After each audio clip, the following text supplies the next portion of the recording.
안녕하세요. 오늘은 제가 당뇨에 대한 이야기를 좀 해보려고 해요. 당뇨가 피에 병이 생긴 거잖아요. 이름을 그대로 보면 당뇨. 뇨는 소변을 말을 하니까 소변이 달게 나오는 질환이라는 뜻이거든요. 달달한 소변. 피 속이 아니라 본래는 소변 안에 포도당이 많이 배출이 되는 사람들을 당뇨 환자라고 하죠. 그렇지만 우리가 요즘에는 당뇨 검사를 할 때 소변으로 하지는 않고요. 왜냐하면 공복 혈당이 한 180, 공복 혈당뿐만이 아니라 혈당이 한 180 정도 될 때까지도 소변으로 당이 나가지는 않는다고 해요. 그러니까 피로 검사를 해보는 것이 훨씬 더 정확한 당뇨 진단이 될 수 있겠죠. 그러니까 또 다르게 말을 하면 당뇨라고 하는 질병은 혈액의 병이 든 거다 이렇게 생각할 수 있어요. 정상인보다도 훨씬 더 그 피 속에 당 수치가 높아져 있는 거죠. 본래 피 속에 당은 누구든지 있어야 돼요. 고혈당보다 더 무서운 것이 저혈당 쇼크거든요. 혈당이 떨어져서 저혈당으로 가면 그냥 사람이 쓰러져서 바로 죽음일 수 있어요. 그래서 우리 몸속의 호르몬이요. 혈당을 떨어뜨리는 호르몬은 인슐린 한 가지거든요. 여러분 인슐린 다 들어보셨죠? 무슨 말인지. 그거 당뇨 환자 하면 인슐린 딱 떠오르잖아요. 인슐린은 혈당을 떨어뜨리는 호르몬인데요. 우리 몸에서 낮아진 혈당을 올리는 호르몬은 종류가 여러 가지 있어요. 글루카곤이라는 호르몬도 있고 뭐 아드레날린 뭐 이런 종류가 참 많이 있거든요. 그러니까 우리 몸의 생명을 어떤 유지하는 그 위급 상태를 방지해야 되는 그런 차원에 있어서는 저혈당이 훨씬 더 위험하고 차라리 혈당이 높은 것이 생명에는 안전하다 이렇게 볼 수 있는데요. 이게 고혈당인 상태가 지속적으로 유지가 될 때 그게 우리 몸 구석구석이 다 망가지는 굉장히 무서운 병이 되는데 그것이 바로 당뇨병이잖아요. 어떤 사람들은 이렇게 말씀하시더라고요. 당뇨? 그거 다 있는 거야 요새.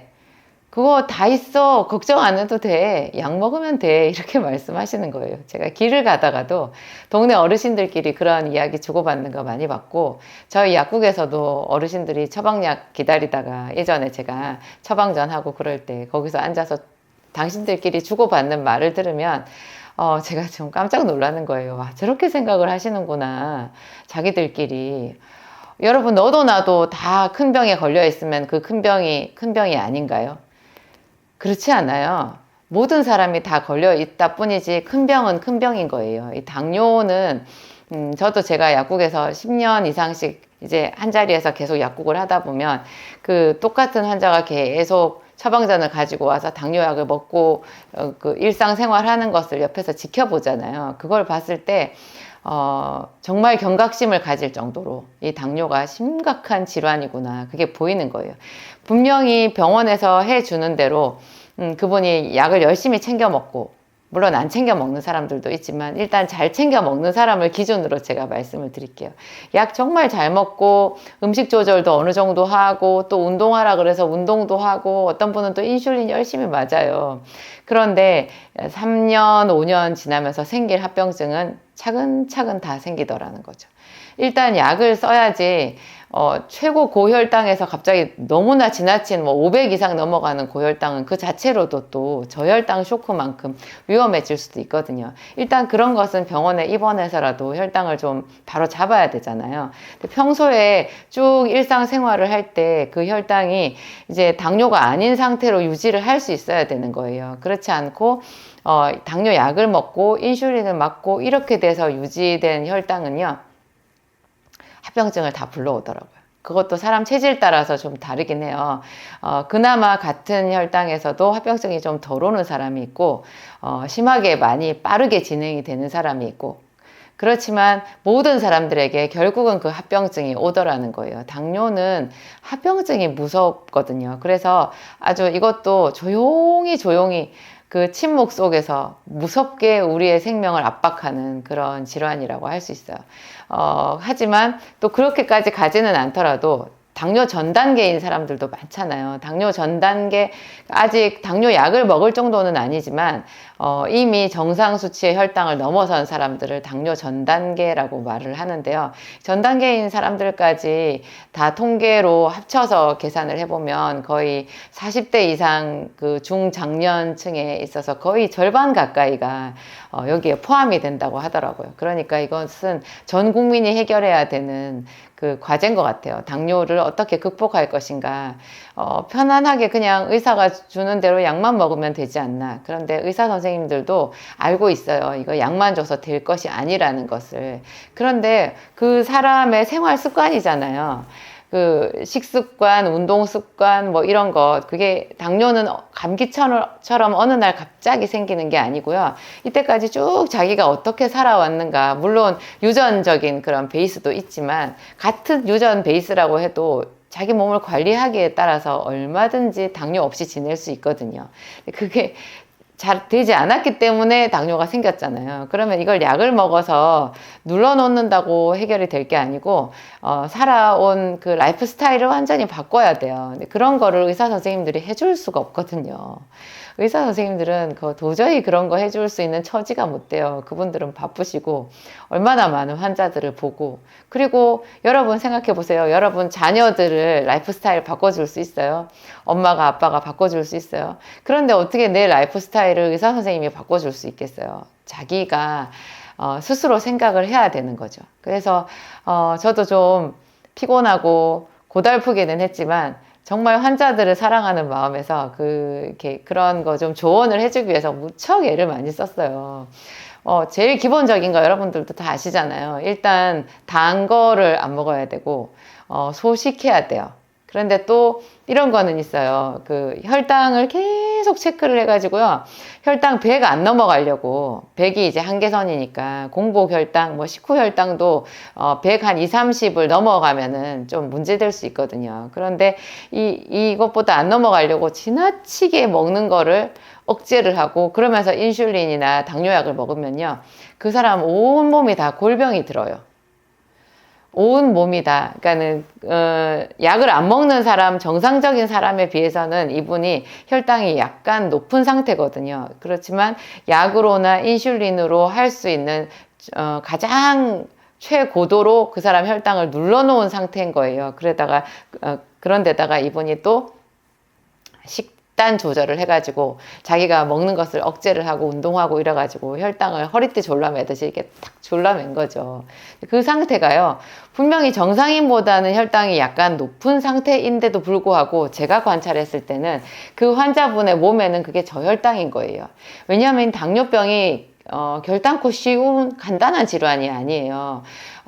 당뇨병의 그 기전을 지금도 현대의학에서 정확하게 밝혀내지를 못했어요. 왜 당뇨가 생기는지, 왜 피 속에 있는 혈당이 세포 속으로 들어가지를 않는 것인지, 이용이 안 되고 혈관, 혈액 속에서 둥둥 떠다니다가 그것이 소변으로 그냥 빠져나가는 것인지, 이거를 지금도 잘 밝혀내지를 못했어요. 그래서 여러분들이 당뇨 진단을 받고 병원에서 처방받는 약 있잖아요. 그 약 믿으시면 안 돼요.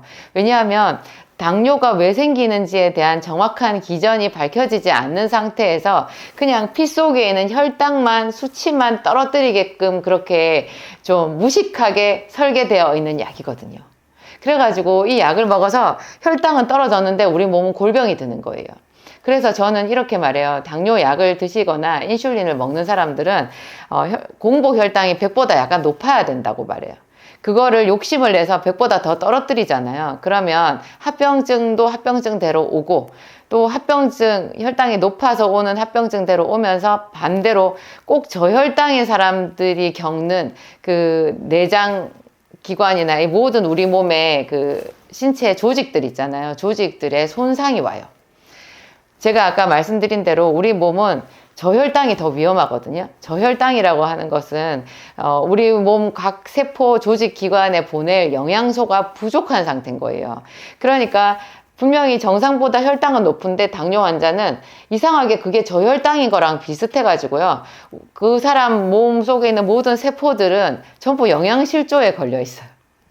에너지를 공급을 못 받아요. 그게 잠깐이 아니라 지속적으로 이 결핍 상태가 이어지잖아요. 그러면 조직 손상이 와요. 그래가지고 당뇨약을 오래 먹는 사람, 인슐린을 오래 맞는 사람 보면은 점점 살색이나 이게 탄력이나 뭐 몸 이런 구석구석이 다 이상해요. 어딘가 부어 있어요.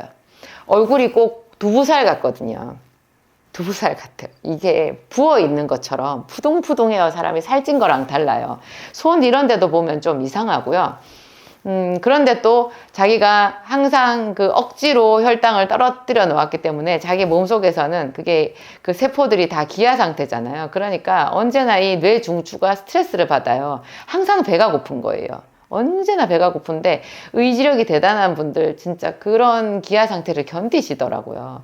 견디면 견디는 대로 장기가 손상이 되고 못 견디면 한 번씩 폭식을 하시잖아요. 그럼 폭식을 해가지고 혈당이 올라가서 인슐린 또 올리고 그런데 인슐린을 올리면 또 그런 사람들은 갑자기 혈당이 뚝 떨어지거든요. 그래가지고 고혈당, 저혈당을 오르락 내리락 하면서 그분의 몸이 있는 대로 손상이 되는 거죠. 그래서 이 당뇨를 극복하는 것은 정말 간단하지 않고 그렇지만 방법은 있어요. 분명히 방법은 있어요. 제가 좀 나름대로 여러분들한테 시원하게 말씀을 드릴게요. 이런 것을 좀 공부를 하셔야 돼요. 어렵지는 않아요. 알고자 하셔야 되는 거죠. 일단 제일 기본이요. 당뇨 환자들은 약이 내 몸을 다 치료해 주지 않는다라는 것을 일단 믿으셔야 돼요. 그래서 약에 수동적으로 의지하시면 안 되고 인슐린은 약보다 더 위험하다라는 거 아셔야 되고 인슐린을 쓰게 되면 합병증이 더 많이 온다라는 거 아셔야 돼요. 그리고 당뇨를 극복하는 것이 단지 혈당만 정상으로 만드는 것에 있지 않다. 합병증을 예방하는 것이 같이 있다라는 것을 아셔야 되고요. 그리고 당뇨 전 단계에 있는 사람들은 미리 당뇨약을 먹어서 내가 내 몸을 좋게 한다. 그것도 전혀 아니라는 거를 아셔야 돼요. 제일 이제 이런 기초 지식을 가지신 다음에 이제 생각하는 것이 생활 습관인데요. 당뇨 있는 사람들 언제 사람의 몸에 혈당이 많이 오르느냐? 일단 식습관을 보면 밤에 먹는 것이 혈당을 많이 올리고요. 밤에 먹는 것은 당장 혈당을 올리는 것뿐만 아니라 몸속에 노폐물을 쌓이게 만들거든요. 그러면 밤에 먹은 음식은 우리가 그러니까 체험적으로 알잖아요. 소화가 잘 안 된다는 거. 뭔가 다음날 아침에 일어나면, 눈도 잘 안 떠지고, 이렇게 몸이 굉장히 무겁고 피곤하다는 거 아시잖아요. 그러면 그건 소화가 안 된 거거든요. 그것이 오전 내내 내 몸을 누르고 무겁게 하고 힘들게 해요. 오후 돼서야 겨우 조금 괜찮아지는데 이런 일이 계속 반복되면 우리 몸속에 체내 독소가 굉장히 많이 쌓여가지고요. 이게 마치 비가 오면, 폭우가 오면, 이렇게 물이 잘 빠져야 되잖아요. 근데 낙엽 같은 것이 그 하수도 구멍을 이렇게 막아버리면 비가 조금만 와도 그냥 물이 역류해버리잖아요. 그런 식으로 우리 몸 속에 이게 먹은 음식, 잘못된 식습관, 조금씩 많이 먹은 음식, 조금씩 더 달게 먹고 더 기름지게 먹고 운동은 덜 하고 움직이지는 않고 땀도 안 흘리고 뭐 이런 것들이 누적이 되잖아요. 그래서 이미 내가 지금 병원에서 진단을 받았는데 당뇨 전 단계다. 아니면 당뇨 초기다. 뭐 이 정도만 됐어도요. 사실은 그분 안에 지금 굉장히 심각하게 노폐물이 축적되어 있는 상태라고 보면 돼요. 이분들이 저한테 이제 제가 만든 약 생기산을 먹으러 오시거든요. 이분들이 굉장히 조급해요. 당뇨가 있는 분들의 어떤 성향을 따져보면요. 상당히 조급한 사람들이 많아요. 조급하다고 다 당뇨가 걸리는 것은 아니지만 당뇨 환자들이 거의 다 빨리빨리 하려고 하시는 성향이 굉장히 강하시더라고요. 잘 못 참아요. 그러니까 혈당이 이렇게 높았다가 낮았다가 하는 것도 그 사람의 인내심을 좀 손상시키는, 인내심을 떨어뜨리는 요인인 것 같기도 해요. 근데 또 본래 가지고 있는 성향 자체가 뭔가 일을 잘해야 되고 욕심이 많고 빨리 해야 되고 이런 것들이 있으신 것 같아요. 그런데 이분들이 늘 자기한테 스스로 말씀하셔야 돼요. 괜찮아. 천천히 해도 돼. 이것도 견뎌야지 뭐. 거쳐가는 과정이야. 괜찮아. 조금 더 잘해보지 뭐. 다음에는 더 괜찮을 거야. 이런 이야기를 자기 자신한테 자주 해주시고 꾸준하게 일정한 상태로 자기 기분이나 자기 몸 상태나 컨디션이나 이런 것을 일정한 상태로 유지하는 것이 굉장히 필요해요. 당뇨도 뭐 물론 소아당뇨도 있지만 그것은 완전히 유전적인 거고요. 보통 당뇨병을 성인병이라고 하잖아요. 그러니까 좀 다른 말로 하면 노화로 인한 병이라고 보면 돼요.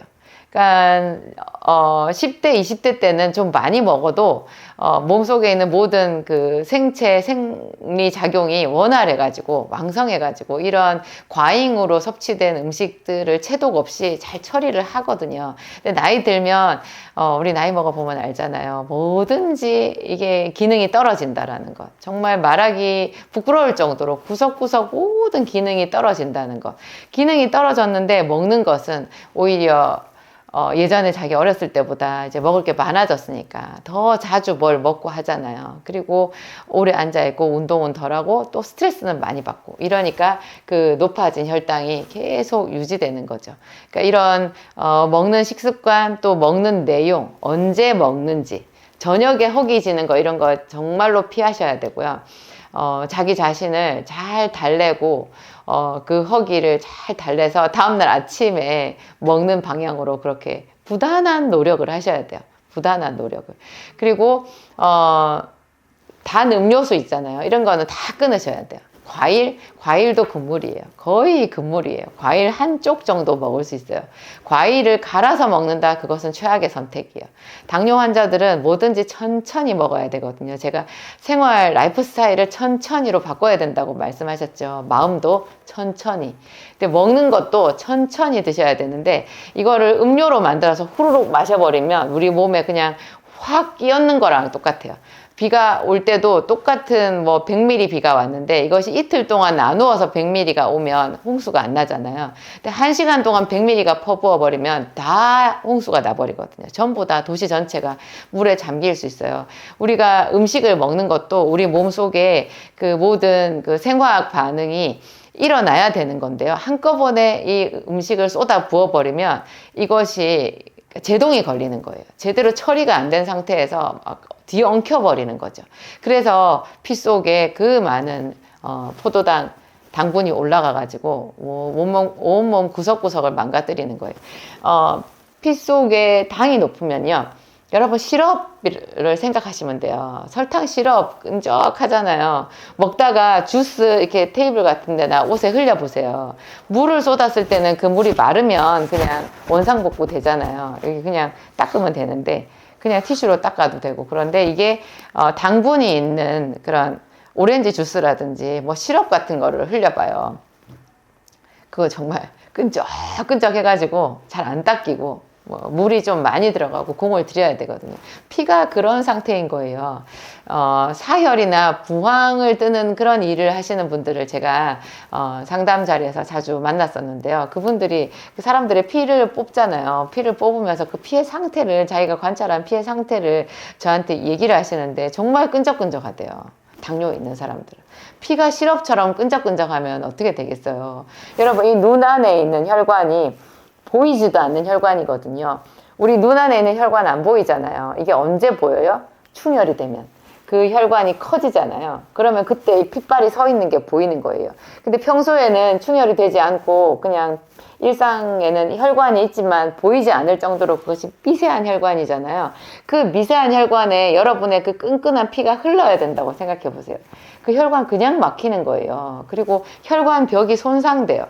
우리가 수도관을 생각해봐도 거기에 깨끗한 물이 흘러야 수도관 벽이 덜 손상이 되거든요. 그런데 여기에 더러운 물, 뭐가 잔뜩 불순물이 들어가 있는 그런 것들이 파이프를 통과하면요, 파이프 금방 망가져요.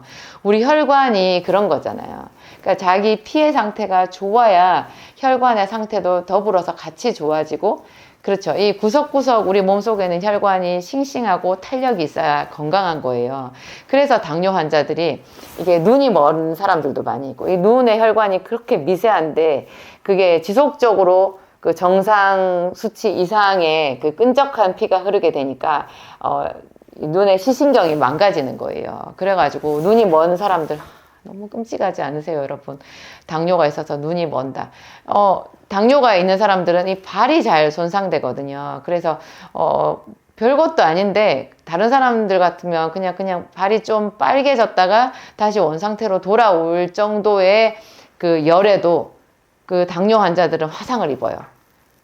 그래가지고 그 화상을 입었는데 잘 낫지도 않아요. 그런 일들이 생기는 거죠. 그래서 이 평소에 먹는 것 이런 거를 식습관을 잘 관리를 하셔서 몸속에 체독을 최소화시켜야 된다. 이런 거 기억하셔야 되고 먹는 내용도 이렇게 좀 조절을 하셔야 되고 그렇지만 또 병원 약을 써가지고 지나치게 혈당을 떨어뜨리면 더 안 좋다라는 거 아시고 병원 약을 드시는 분들은 어쩔 수 없어요. 정상 혈당보다 약간 높은 상태에서 욕심을 내려놓으셔야 돼요.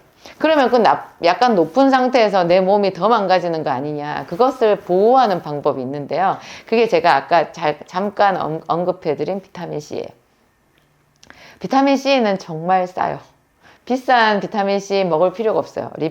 리포조말, 아니면 또 다른 여러 가지 형태로 비타민C를 비싸게 만들어 놓은 거 있는데요. 그런 거 다 필요 없어요. 비타민C는 그냥 제일 저렴한 걸로 드세요. 조금 꺼림칙한 사람들은 영국산 드시고 보통은 다 중국산 먹거든요. 제 진약사몰에는 중국산 원료로 만든 알약이 있고요. 중국산 원료로 만든 가루포도 있어요. 가루포는 알약 2알에 해당되는 2000ml 가루가 들어있고요. 영국산 분말포도 있거든요. 이거를 당뇨 환자들은 하루에 웬만하면 1000ml 정도 드셔야 돼요. 포 기준으로 하루 5포고요. 알약 기준으로 하루에 10알이거든요. 근데 좀더 제가 추천하고 싶은 것은 당뇨가 있다면 하루에 한 15,000ml 정도를 권하고 싶어요.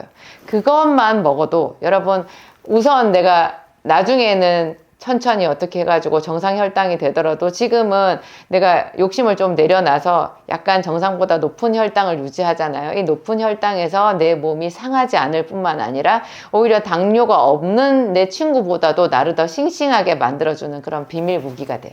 비타민C가 정말 대단하거든요. 이거 알약 기준으로 제 진약사몰에서 판매하는 제 제품은 550원이에요.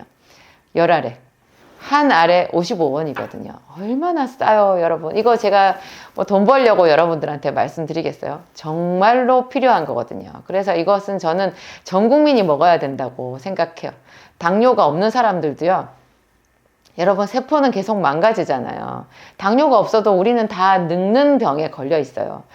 당뇨병 자체도 늙어서 생긴 병이라고 제가 말씀드렸죠. 서글프지만 인정해야 돼요. 늙어서 생긴 병이에요. 많이 먹고 덜 운동하고 스트레스 많이 받아서 몸이 과열되어 있는 데다가 나이도 들어서 생긴 병, 그것이 당뇨병이거든요. 이 당뇨병을 제대로 근본적으로 극복하려고 하면 완전히 체내 정화를 해야 되는데요. 거기에 제가 사용하는 약이 제 약 생기산이에요. 제 약 생기산이 당뇨약은 전혀 아니에요. 어떤 분들은 왜 생기산 먹고 혈당 안 떨어지냐 그렇게 물어보시는데 이걸 먹고 혈당이 떨어지는 사람이 많아요. 그렇지만 분명히 아셔야 돼요. 얘가 혈당을 떨어뜨리는 약은 아니라는 거. 그래서 특히 당뇨 전 단계에 있는 사람들은 생기산을 아무리 먹어도 당뇨 전 단계 혈당이 금방 떨어지지 않아요. 시간이 6개월 이상 많이 걸렸을 때 그때 비로소 자기 몸에서 혈당을 조절하는 능력이 회복이 되더라고요. 생기산을 계속 쓰면 그때 이제 혈당이 내려가는 거지. 생기산 자체가 무슨 누에가루 이런 것처럼 바로 혈당을 떨어뜨려 주는 약이 아니에요. 제가 말씀드리지만 당뇨병은요, 혈당을 바로 떨어뜨려 주는 어떤 약이나 어떤 식품으로 낫지 않아요. 그것은 그 사람 몸에서 혈당이 높아진 이유를 현대의학이 밝혀내지 못했다 그랬죠. 그냥 막연하게 우리는 짐작으로만 알아요. 몸에 노폐물이 많이 쌓여서 그런 거다. 많이 쌓여서 오랫동안 뭔가가 몸속이 이렇게 과부하가 걸려가지고 생긴 거다라는 것은 짐작으로 알거든요. 그렇기 때문에 이 과부하가 제대로 청소가 되고 과부하가 아닌 정상 상태로 내려가는 데는요, 이제까지 과부하에 걸린 시간의 한 절반 정도는 줘야 되지 않겠어요. 그러니까 꾸준하게 관리하는 그런 인내심 있는 자기 관리가 필요한 거예요. 그래서 제가 생기산을 쓰는데요.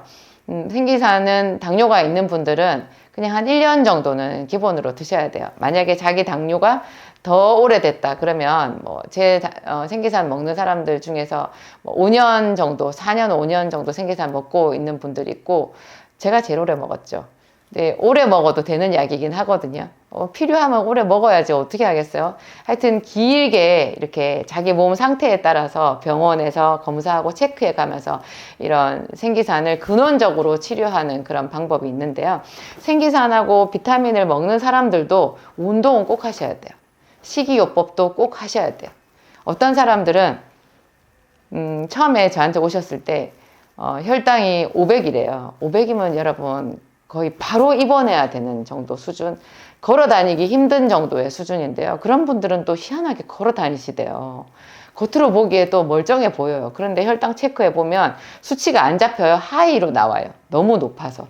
근데 그런 상태에서 제 생기산을 먹고 세상에 한 며칠 만에 혈당이 정상으로 내려왔다는 거예요. 그러면서 무슨 마약을 넣냐 그렇게 막 저를 다그치시는 분도 있고 좋아하면서도 그러는 분들이 있는데 저는 이런 분들을 또 굉장히 경계해요. 왜냐하면 이렇게 너무 급속도로 그 효과를 본 사람들은요 그냥 이미 마음이 자기가 다 나았다라는 것으로 가든지 아니면 계속 생기산을 의심해요. 그래가지고 자기의 생활 이렇게 습관을 바꿀 마음은 전혀 없으시고 먹고 싶은 거 다 먹고 하고 싶은 거 다 하면서 생기산을 먹으면서 아니 내가 이걸 먹어도 혈당이 안 오르나 생기산 또 먹고 자꾸 테스트를 해보시더라고요. 그것은 굉장히 나쁜 습관이에요. 여러분 생기산을 먹고 혈당이 오르나 안 오르나 그런 거를 체크해서 뭐 하시게요? 평생 생기산 드실 거예요? 그런 것도 아니잖아요. 생기산이 여러분을 구원해주는 약 아니고 도와주는 약이에요. 그냥 내가 내 라이프 스타일을 교정을 해서 천천히 그거 몸속에 쌓여있던 그 체독을 제거한다라는 건 사실 불가능할 수도 있고 너무나 긴 시간이 걸리고 그렇게 가는 과정에도 내 몸은 계속 망가지잖아요. 그래서 그런 일에 대해서 내 몸을 도와주고 빨리 회복이 되게끔 도와주는 약인 거지 자기 먹는 거 다 먹고 생기산 먹고 당뇨병 나았더라 그런 거는 없어요. 생기산 안 먹고도 당뇨 나을 수 있는 분들은 안 드셔도 되고요. 그렇지만 비타민 C는 꼭 챙겨 드셔야 돼요. 비타민 C 고용량 꼭 하셔야 되고, 고용량 요법, 메가도스 꼭 하셔야 되고, 속이 쓰린 거, 그런 거 아무것도 문제되지 않아요. 여러분, 그 혈당으로 인해서 몸이 망가지는 것에 비해서, 비타민 C를 먹어서 처음에 약간의 속쓰림, 그거 전혀 위가 망가지는 거 아니고요. 적응 반응이거든요. 그리고 약간의 설사하면 비타민 C 줄였다가 또 조금씩 늘렸다가 자기한테 맞는 용량을 찾아가면 되는 거고요. 비타민 C 먹어서 오는 설사가 장을 해치는 것도 전혀 아니에요. 전혀 아니고 오히려 장 속에 유익균이 더 많이 생성되게끔 해주는 그런 작용도 있어요. 그리고 비타민C 결석 그런 걱정도 안 하셔도 돼요. 비타민C 그냥 많이 드세요. 결석이 걱정되시는 분들은 비타민C 때문에 결석이 생기는 게 아니고요. 그냥 자기 몸에 체질적으로 결석이 생기는 건데 그런 분들은 인터넷으로 칼륨을 사 드시면 돼요. 칼륨. 콩팥이 아주 완전히 나빠져서 병원에서 신부전이다 이렇게 진단을 받으신 분이 아니라면 칼륨을 안전하게 먹을 수 있거든요. 칼륨도 우리 몸의 영양소의 일종인데요. 이 칼륨이 결석을 예방해요. 그래서 그런 분들은 2, 3일에 한 번씩 칼륨 하나씩 드시면 되고요. 비타민C에 대해서는 어떤 부작용 걱정 없이 드시면 돼요. 그러면 여러분 당뇨 극복하는데 굉장히 도움이 많이 될 수 있고요. 그리고 꼭 하셔야 되는 거 여러분 근력 운동을 해서 근육을 만드셔야 돼요. 저도 몸에 근육이 없거든요. 그래가지고 이렇게 운동을 해서 근육을 만들려고 지금 아주 애를 많이 쓰고 있는데 부단하게 노력해야 되더라고요. 꾸준히 노력해야 돼요. 저도 하루가 다르게 먹어가는 것이 나이기 때문에 운동을 해도 본래 제가 또 타고나기를 근육이 없는 그냥 물살이거든요. 이런 사람이 또 남자도 아닌 여성이 훨씬 근육이 잘 안 만들어지는데요. 그럼에도 불구하고 운동한 만큼 진척은 있어요. 그래서 헬스 있잖아요. 피트니스 센터 가셔서 헬스 하셔야 돼요. 안 그러면 집에서 홈 트레이닝이라고 해가지고 왜 유튜브 같은 데 보면 근육 만드는 운동 가르쳐 주시는 채널 많잖아요. 그런 거 보시고 좀 체계적으로 근육을 만드셔야 돼요. 왜 근육을 만들어야 되느냐. 우리 몸에 근육이 있으면 혈당이 잘 안 올라요. 이상하게 그래요. 합병증도 근육이 있는 사람과 저처럼 근육이 없는 사람이 확연하게 다르거든요. 그런데다가 나이 먹으면 또 없어지는 게 뭐예요? 저절로 근육이 없어져요. 젊어서 근육이 많았던 사람들도 없어지는데 젊어서도 저처럼 근육이 없었던 사람이면 얼마나 참 심각하겠어요, 이것이. 그러니까 열심히 근육 만드는 운동 하셔야 되고, 걷기는 기본이고요. 걷기는 하루에 못 걸어도 딱 걷기만을 위한 시간을 40분은 만드셔야 되고, 40분 정도 걸으면 이 손끝, 발끝이 이렇게 뻑뻑해지거든요. 그러면 혈액순환 효과가 나타난 거예요. 그 뻑뻑해지고 뭔가에 손이 부은 것 같은 느낌이 드는데요. 그러면, 내가 지금 걷기의 효과를 보고 있구나. 생각하시면 돼요. 그 정도는 걸어야지 되거든요. 그 시간이 제가 체크를 해보니까 최소한 한 30분에서 40분은 걸어야 그 효과가 있어요. 걷는 거 가지고 그렇지만 그게 근육을 다 만드는 건 아니기 때문에 근력 운동은 꼭 따로 하셔야 돼요. 이런 식으로 해가지고 여러분 어떻게든지 당뇨 없는 세상, 당뇨 없는 내 인생의 말년을 한번 만들어 보세요. 당뇨 같이 가면 큰일 날 수 있어요. 인슐린 의지하지 마세요.